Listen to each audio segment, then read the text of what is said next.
우리 교회에 목요일마다 어머니 기도회가 있지요. 우리 교회가 시작하고 얼마 안 돼서 생긴 모임입니다. 워낙은 수험생들을 위한 그런 기도회로 출발했습니다.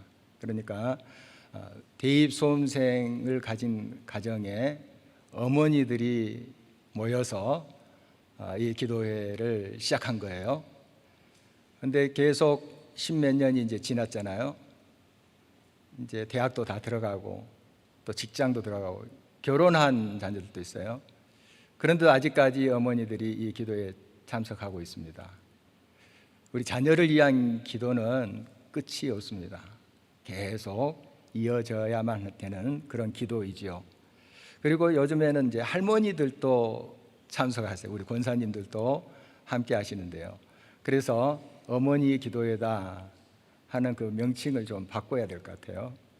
어머니 할머니 기도회 이래야 더 정확하지 않을까 이런 생각이 듭니다. 그리고 자녀를 위한 기도회뿐만 아니라 손주를 위한 기도도 하고 있는 것이죠. 그리고 여러 이웃의 자녀들, 우리 교우들의 자녀들을 위해서 기도하기도 합니다. 오늘부터 자녀를 위한 100일 작정 기도회가 시작됩니다. 이것도 워낙에는 수능 100일 전에 시작한 그런 작정 기도였어요. 그래서 수능생을 위한 기도였습니다. 그렇게 출발했는데 이제는 좀 많이 확장이 됐습니다. 꼭 수능생뿐만 아니라 내가 100일 동안 작심하고 작정해서 내 자녀를 위해서 집중하여 기도하겠다.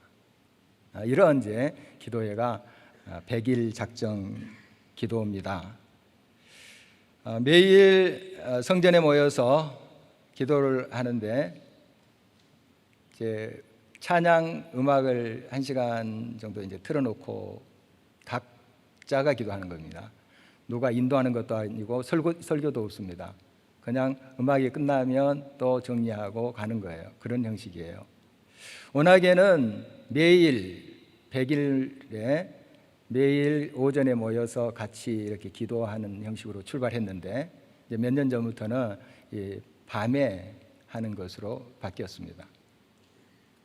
지금 100일 작정 기도회를 시작하지 않더라도 매일 이 밤에 나와서 기도하시는 분들이 계세요. 그런 분들에게 뭐 새로울 것은 없겠습니다.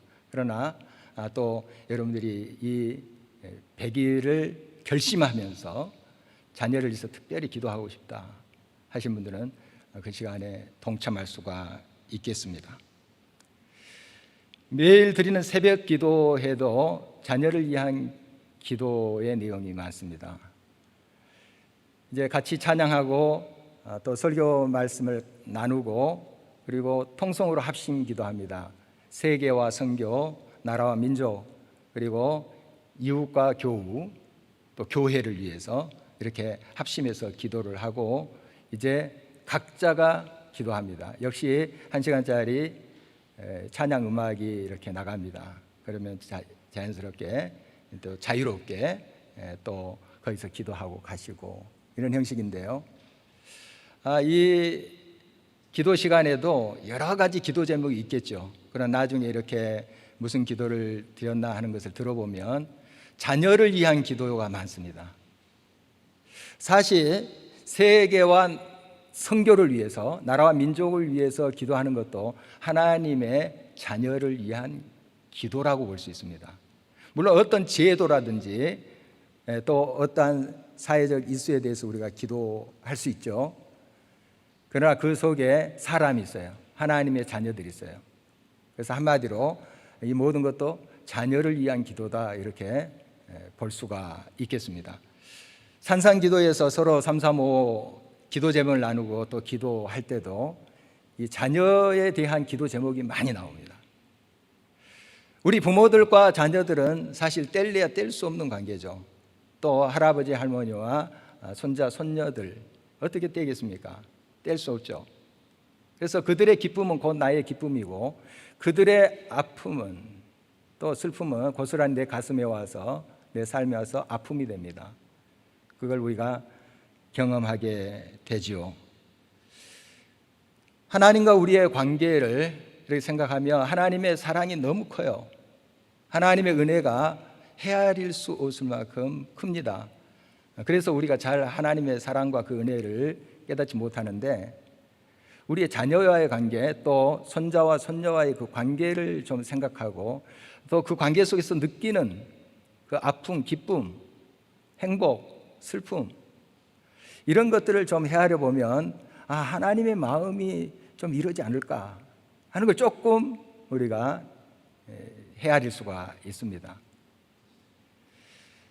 솔로몬 왕 이후에 이스라엘은 남북으로 분단이 됩니다. 한 핏줄 한 언어입니다. 그런데 서로 적대국이 되어버리죠.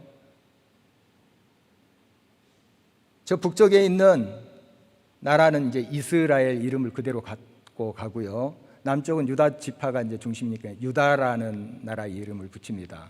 다윗의 자손이죠. 그런데 이 다윗의 자손 유다는 그래도 하나님을 좀 믿는다고 몸부림쳤던 그런 나라예요. 남쪽 나라는 그래도 조금 하나님을 기쁘시게 한 적도 있어요. 그런데 북쪽 이스라엘은 하나님도 섬긴다 하면서 우상을 나라에 창궐케 했던 것을 보게 됩니다. 그리고 쿠데타가 얼마나 많이 일어난지요. 그냥 칼로 치고 자기가 왕되고 자기도 칼에 맞아 죽고 피비린내가 나는 그런 역사를 볼 수 있습니다. 이게 북쪽 이스라엘의 모습입니다. 그런데 하나님 편에서 보면 남쪽 유다도 하나님의 백성이지만 사실 북쪽 이스라엘도 하나님이 선택한 백성이에요. 물론 더 부패하고 더 타락한 나라지만 그래도 하나님은 그 사랑의 줄을 놓지 않고 있다는 것을 우리가 성경을 통해서 볼 수 있어요. 오늘 본문의 말씀은 바로 북쪽 이스라엘, 거기에 멸망과 또 하나님께서 그들을 사랑의 줄로 묶고 계신다 하는 것을 선포하시고 결국 그들을 하나님 때 회복하신다 하는 메시지가 오늘 본문의 말씀입니다. 에레미야가 하나님의 말씀을 선포할 당시 북쪽 이스라엘은 벌써 100여 년 전에 멸망했어요. 이 에레미야는 유다 사람, 남쪽 사람이거든요. 그래서 유다도 이제 멸망해 갑니다. 북쪽 이스라엘은 아수르라는 나라에 의해서 주전 722년에 멸망했고요. 한 130년, 140년 후에 이 남쪽 나라도 바벨론에 의해서 망하게 되죠. 그 망하는 현장에 그 역사의 소용돌이 속에 이 에레미야가 있었어요. 그런데 오늘은 이 유다의 역사가 아니고 북쪽 이미 130년, 40년 전에 멸망했던 저 북쪽 이스라엘을 향하여 에레미야가 선포하고 있는 메시지예요. 이제 하나님께서 결국 돌이키신 후에 이 북쪽 이스라엘을 회복하시리라 하는 메시지입니다. 역사는 굉장히 닮아 있어요. 에레미야는 지금 자기가 속한 유다 남쪽 나라의 멸망을 보면서 왜 이렇게 이 민족이 고난을 당하고 멸망할 수밖에 없었는가 하는 것을 보고 있었습니다. 그 원인을 알고 있었죠. 그리고 그 해결 방법도 그가 알고 있었어요. 하나님께서 알려주시는 거죠. 돌아오라, 하나님께로 돌아오라 하는 것이죠. 역시 100여 년 전에 멸망했던 이스라엘도 그 멸망의 원인이 비슷해요. 우상을 섬기고 하나님만을 섬겨야 될 하나님의 백성이 세상의 다른 힘을 지웁거리고 하나님을 의지하지 않았던 연고이죠. 유다가 멸망한 역사와 130년 전에 멸망했던 이스라엘 북쪽이 멸망한 그 역사의 모든 상황이 굉장히 닮아 있다 하는 것을 보게 됩니다. 우리의 삶에도 굉장히 닮은 패턴들이 계속되고 있다는 사실을 주목해야 됩니다. 하나님을 떠나고 말씀을 떠나고 예배가 무너지면 결국 파멸할 수밖에 없다는 그 사실입니다. 그러나 하나님이 선택한 그 백성은, 택한 그 백성은 하나님께서 그 사랑의 줄을 놓지 않고 언젠가는 회복하신다 하는 메시지가 동일하게 나타나고 있습니다. 오늘 15절 말씀은 이렇게 기록되어 있습니다. 여호와께서 이와 같이 말씀하시니라. 라마에서 슬퍼하며 통곡하는 소리가 들리니 라헬이 그 자식 때문에 애곡하는 것이라. 그가 자식이 없어져서 위로받기를 거절하는도다. 지금 에레미야가 이 말씀을 선포하기 전 130년 40년 전에 이미 이 북쪽 이스라엘은 멸망했어요. 부모들이 보는 앞에서 그 자식들이 칼에 맞아 죽습니다. 가까스로 목숨을 건진 자녀들은 포승줄에 묶여서 끌려가요. 한번 생각해 보십시오. 내 자식이 내 눈앞에서 칼로 죽임을 당합니다. 그리고 질질 끌려갑니다. 얼마나 가슴이 찢어지겠습니까? 바로 이 라헬이 그 모습을 보면서 통곡했다 하는 말씀은 뭐냐 하면, 이 라헬은 여러분이 아시다시피 그 유명한 요셉과 베냐민의 어머니예요. 요셉의 어머니. 이 요셉의 두 아들 에브라임과 므낫세가 이 북쪽 왕국의 주된 지파입니다. 첫 왕 여로보암이 이 에브라임, 그러니까 요셉의 아들 지파예요. 그러니까 성경에서 이 나일이라고 나오는 이 대목은 나일 그 여인 한 사람을 일컫는 것이 아닙니다. 북쪽 이스라엘을 말하는 것이고요. 또 우리가 오늘 본문의 뒤에 쭉 보면 에브라임은 이렇게 나온 것은 에브라임 한 지파를 지칭한 것이 아니고 이스라엘을 다 말하는 것입니다. 이스라엘을 말하는 것이에요. 그래서 나일이 슬퍼했다는 것은 북쪽 이스라엘 백성들이 통곡하면서 슬퍼했다. 그 앞에 자녀들이 유린당하고 끌려가는데 통곡이 나올 수밖에요. 절망적인 그런 상황이죠. 그리고 위로받기를 거절했다. 자식이 사라졌는데 어떤 말이 위로가 되겠습니까? 정말 큰 고통이 그들을 휩싸고 있는 것을 보게 됩니다. 북쪽 나라인 이스라엘 이제 멸망하고, 또 이 에레미야가 활동했던 그 시기에 이제 남쪽 나라도 멸망하게 되는데요.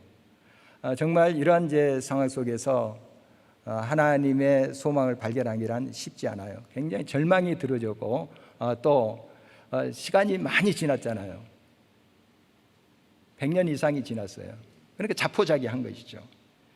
이런 이제 형편을 보면 참 인간의 힘으로 헤어날 수 있는 상황은 아니에요.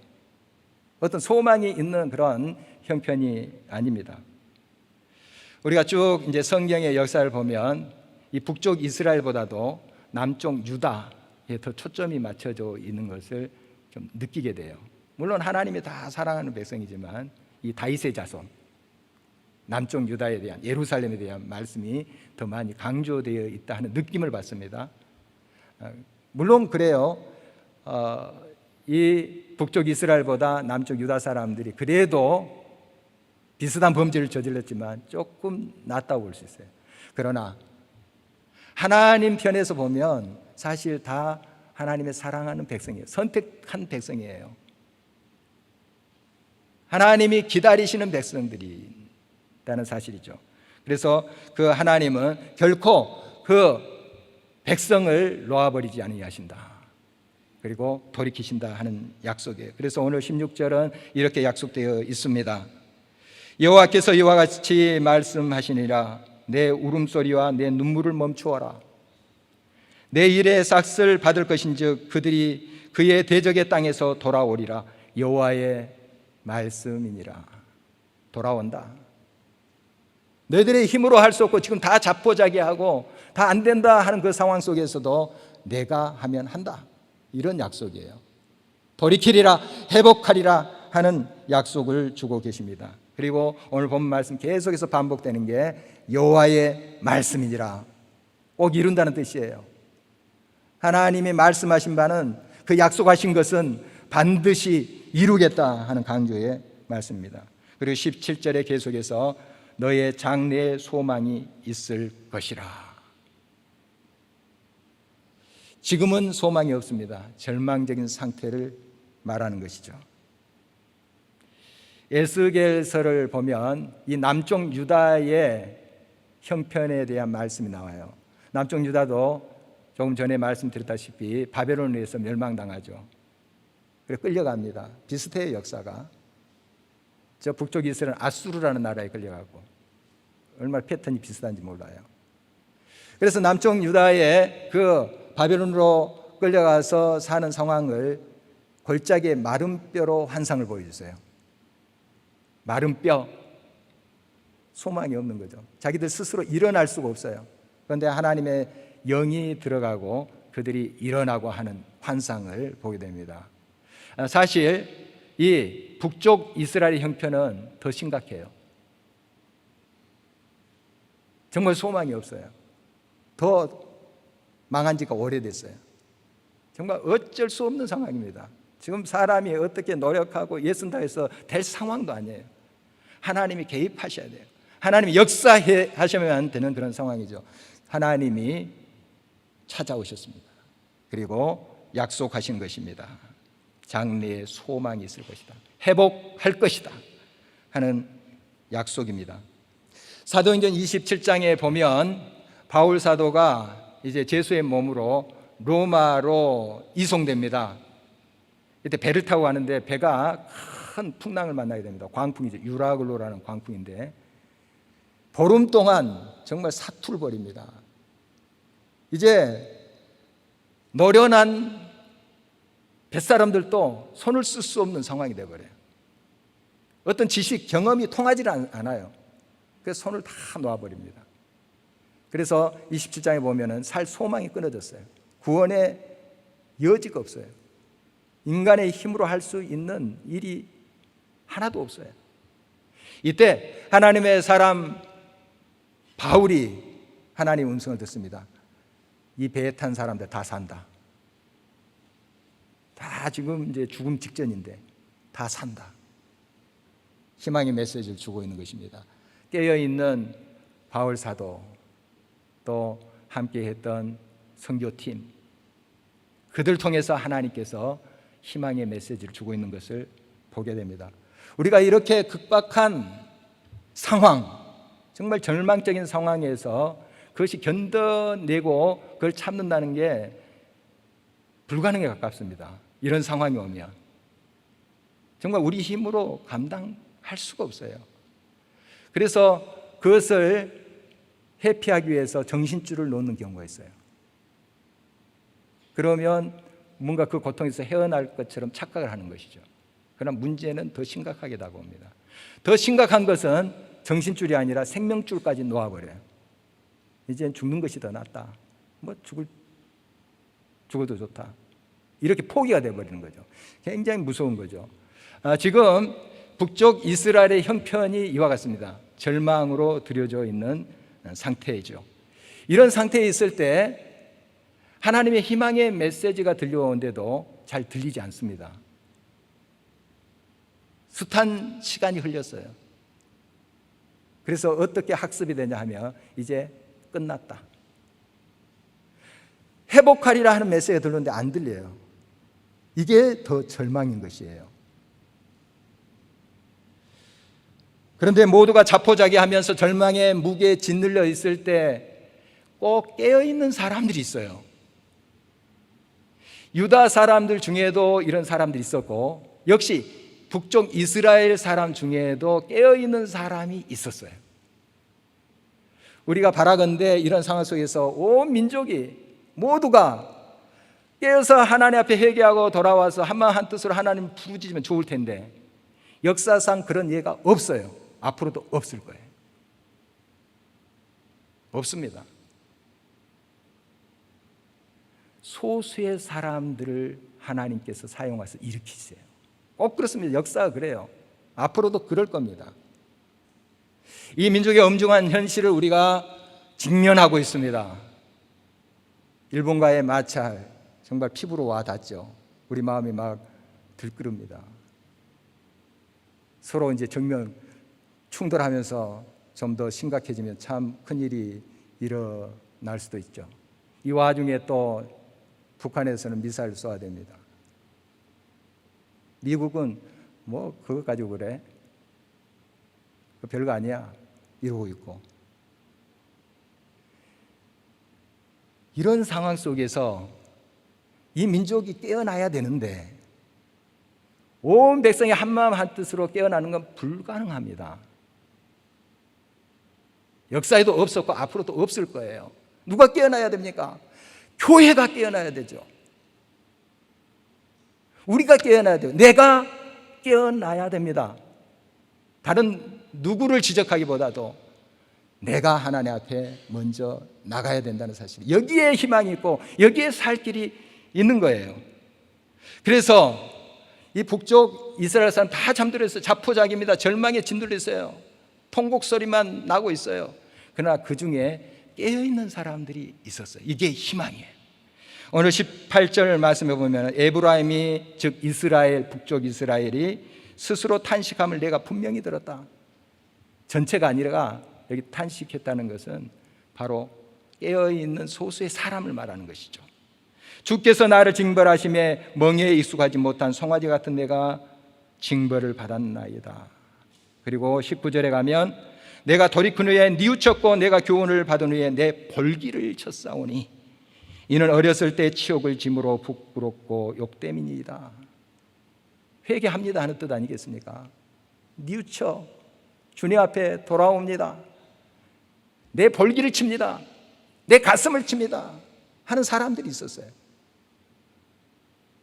하나님께서 이 남은 자를 통해서 새로운 역사를 일으키고 있는 것을 보게 됩니다. 이게 남쪽 유다의 회복의 역사도 비슷하고요. 이 지금 북쪽 이스라엘의 역사에도 이 말씀이 똑같이 선포되고 있는 것입니다. 여러분, 스스로 회개하고 하나님께 돌아오고 자기 볼기를 치고 자기 가슴을 치는 자를 통해서 하나님께서 새로운 역사를 일으키십니다. 분명히 하나님께서는 돌아오리라, 여호와의 말이니라, 회복하리라 약속을 주셨어요. 그러나 그 약속이 실행되기 위해서는 우리의 응답, 우리의 믿음을 원하시는 거예요. 내 볼기를 쳐라, 내 가슴을 쳐라 하는 거예요. 우리가 스스로 하나님 앞에 자백하고 나올 때 하나님께서는 미쁘시고 우러사 우리 죄를 씻어주시고 우리를 다시 한번 세워주신다는 사실을 기억하게 됩니다. 멍에에 익숙하지 못한 송아지라는 표현으로 그 북쪽 이스라엘을 그리고 있는데요, 이 송아지 처음 멍에를 맬 때 굉장히 힘들다고 그래요. 어깨가 까지고 또 상처나고 아프다고 그래요. 그러나 정말 그 고통을 견디죠. 그리고 익숙해 갑니다. 이와 같이 고통을 당하는 모습을 바로 북쪽 이스라엘의 모습으로 그리고 있는 거예요. 정말 고통과 아픔과 절망의 그러한 시간들 속에서 하나님의 깨어있는 자들이 볼기를 치고 자기 가슴을 치면서 돌아올 때 하나님은 그 약속을 구체적으로 목전에서 실행시킨다는 사실이죠. 요한일서 1장 8절에서 10절 말씀입니다. 만일 우리가 죄가 없다고 말하면 스스로 속이고 또 진리가 우리 속에 있지 아니할 것이요, 만일 우리가 우리 죄를 자백하면 그는 미쁘시고 의로우사 우리 죄를 사하시며 우리를 모든 불의에서 깨끗하게 하실 것이요, 만일 우리가 범죄하지 아니었다 하면 하나님을 거짓말하는 이로 만드는 것이니 또한 그의 말씀이 우리 속에 있지 아니하리라. 여러분, 우리가 스스로 하나님 앞에 범죄하고 있다는 사실을 고백하면, 인정하고 자백하면 주는 믿을만 하신 분이니 미쁘시니 그것을 받아들여 주시고 죄를 깨끗이 씻어주시고 우리를 회복하신다 하는 말씀입니다. 하나님의 복과 은혜로 함께해 주신다 하는 거예요. 그러기 위해서는 우리가 회개함으로 깨끗한 그릇을 준비해 놔야 되지 않겠습니까? 그래야지 그 복과 은혜를 고스란히 담아서 하나님의 영광을 드러내고 우리도 살 것이 아니지 않겠습니까? 정말 하나님 앞에 우리 자신부터가 먼저 돌아와야 됩니다. 온 나라가 지금 많은 아픔과 어려움 속에 있는 게 사실입니다. 우리가 참 안타깝다 하는 마음, 또 일본과 주변 나라에 대한 서운한 마음, 화나는 마음, 물론 분개하는 마음을 가질 수 있으나 이 마음만 가지고는 우리가 이러한 모든 난국을 헤쳐갈 수가 없습니다. 결국 하나님께 돌아와야 돼요. 하나님께 돌아와야 됩니다. 미국을 우리가 의지할 수도 없고 중국도 기웃거릴 수가 없어요. 우리가 화친하고 예기적인 노력도 필요하지만 결국 우리의 무게중심은 하나님께 있어야 돼요. 하나님만이 구원이십니다.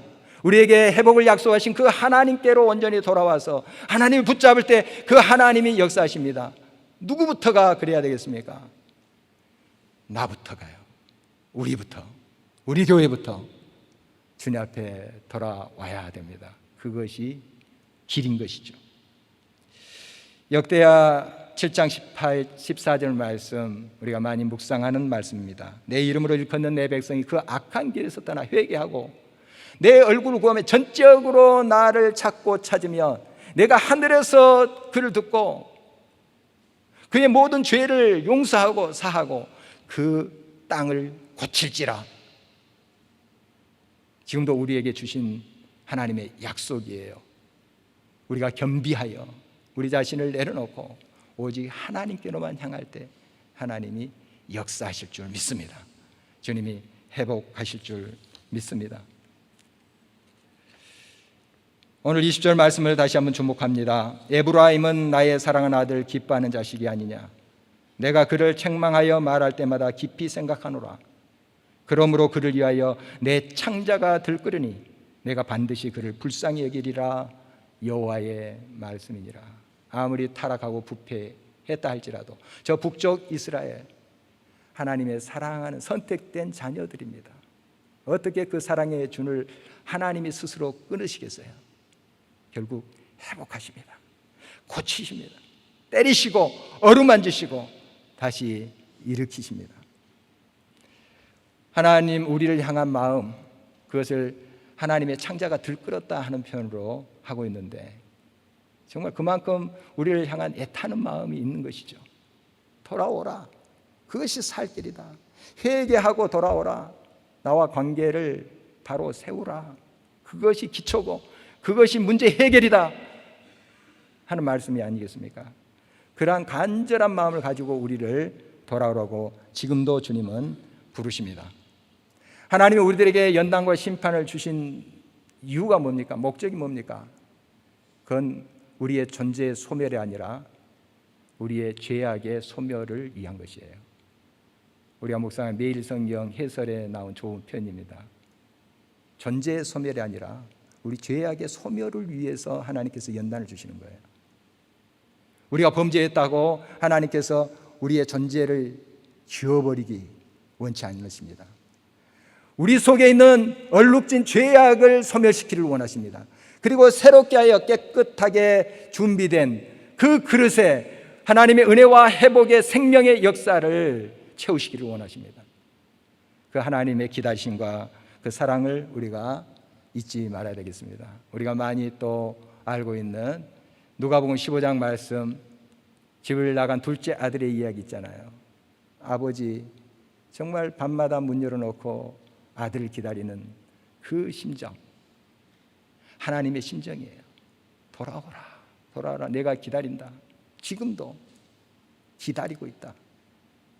여러분, 주님의 그 애타는 마음, 창자가 들끓는 그런 마음으로 기다리는 그 하나님의 긍휼하심 기억하면서 나부터가 주님 앞에 온전히 나오기를 간절히 바라는 것입니다. 우리 교회부터가 하나님 앞에 회개하면서 하나님 앞에 겸비하여 나올 때 하나님이 분명히 그 회복의 약속을 실행하실 것입니다.